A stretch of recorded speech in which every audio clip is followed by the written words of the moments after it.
নমস্কার, আমি জ্যোতিষী রাজদীপ শাস্ত্রী। আবারও আজকে আপনাদের সামনে অনেকেই আমায় এখন থেকেই জানতে চাইছে যে 2026 সাল, যেটা রবির বছর, কেমন যাবে। 2026 সাল সংখ্যাতাত্ত্বিক বিচার করলে কিন্তু দেখা যায় রবির বছর, এবং এই 2026 সালে বিশেষ করে আমি দেখতে পাচ্ছি কর্মসংস্থানের ক্ষেত্রে কিন্তু বিশেষ সফলতা মানুষ কিন্তু অর্জন করবে।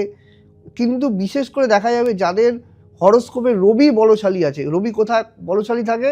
রবি মেষের ঘরে তুঙ্গ গৃহপ্রাপ্ত হয়, মিথুন তার কমফোর্টেবল জায়গা, কন্যা তার কমফোর্টেবল জায়গা, সিংহ তার মূল ত্রিকোণ, মানে মূল ত্রিকোণ ঘরটা কিন্তু খুব ভালো, সিংহের ঘর কিন্তু ভালো। আবার তুলায় যদি বসে থাকে সেক্ষেত্রে কিন্তু নিচস্তের ফলাফল দেয়। তার মানে মেষে, মিথুনে, কন্যায়, সিংহে, ধনুতে এবং মীনে যদি রবি আপনার হরোস্কোপের মধ্যে থাকে, রবির বলবত্তা থাকে, তবে কিন্তু 2026 আপনার জন্য কিন্তু বিশেষ শুভ সফলতা আসবেই। নানা দিক থেকে কিন্তু সফলতা কিন্তু ইন্ডিকেট কিন্তু করছে, মিলিয়ে দেখবেন।